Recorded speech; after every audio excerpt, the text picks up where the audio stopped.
எல்லாத்துக்கும் வணக்கம்.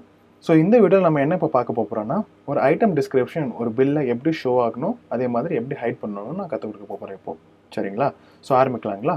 ஸோ ஆரம்பிக்கிறதுக்கு முன்னாடி ஐட்டம் டிஸ்கிரிப்ஷன் அப்படின்னு என்னென்னு பார்த்தீங்கன்னா, நம்ம ஐட்டம் ஆட் பண்ணுறதுக்கு முன்னாடி எல்லா டீட்டெயில்ஸ் நம்ம மென்ஷன் பண்ணிருப்போங்க. அதில் டிஸ்கிரிப்ஷன் ஒரு இம்பார்ட்டண்டான மென்ஷன் பண்ண டீட்டெயில்ஸ் அப்படி என்னென்னு பார்த்தீங்கன்னா, அது வந்து உங்கள் கஸ்டமர்ஸுக்கு வந்து ஈஸியாக நீங்கள் தெரியப்படுத்துறீங்க. நீங்கள் எதுக்கு எந்த ப்ராடக்ட்டை வாங்கணும், அப்படி இல்லாட்டி ஏன் நீங்கள் எந்த ப்ராடக்ட்டை வாங்கணும்னு சொல்லிட்டு ஒரு டிஸ்கிரிப்ஷன் மாதிரி சின்னதாக அப்படி எழுதுறாங்க.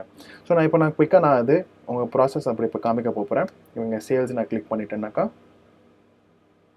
கிரியேட் சேல்ஸ் இன்வாய்ஸ் அப்படிங்கிற ஆப்ஷன் கிளிக் பண்ணிட்டேன்.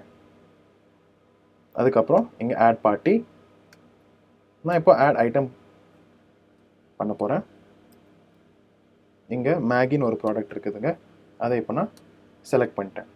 ஸோ இப்போ நம்ம டிஸ்கிரிப்ஷன் காமிக்கணும் அப்படின்னு இருந்துச்சுன்னா நம்மளுக்கு இன்வாய்ஸ் செட்டிங்ஸ்குள்ளே போயிட்டு இங்கே உங்களுக்கு show item description and invoice அப்படின்னு நீங்கள் இப்போ இதை டோகல் நீங்கள் ஆன் பண்ணிவிட்டு நீங்கள் சேவ் கொடுத்தீங்கன்னாக்கா கீழே உங்களுக்கு நம்ம ஏற்கனவே ஆட் பண்ண டிஸ்கிரிப்ஷன், அதாவது ஐட்டம் கிரியேட் பண்ணுற டைமில் ஆட் பண்ண டிஸ்கிரிப்ஷன் உங்களுக்கு இப்போ கீழே வந்துருங்க.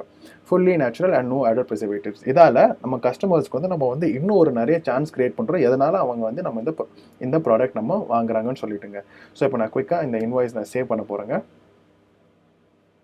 சேவ் பண்ண உடனே இப்போது இன்வாய்ஸ் கீழே இந்த மாதிரி அந்த ஐட்டம் டிஸ்கிரிப்ஷன் வந்துருச்சுங்க. சரிங்களா? ஸோ இப்போ இந்த வீடியோவில் நம்ம ஐட்டம் டிஸ்கிரிப்ஷன் எப்படி ஷோ பண்ணணும் இல்லை ஹைட் பண்ணணுங்கிறத கற்றுக்கிட்டாச்சுங்க. உங்களை அடுத்த வீடியோவில் சந்திக்கிறேன். நன்றி, வணக்கம்.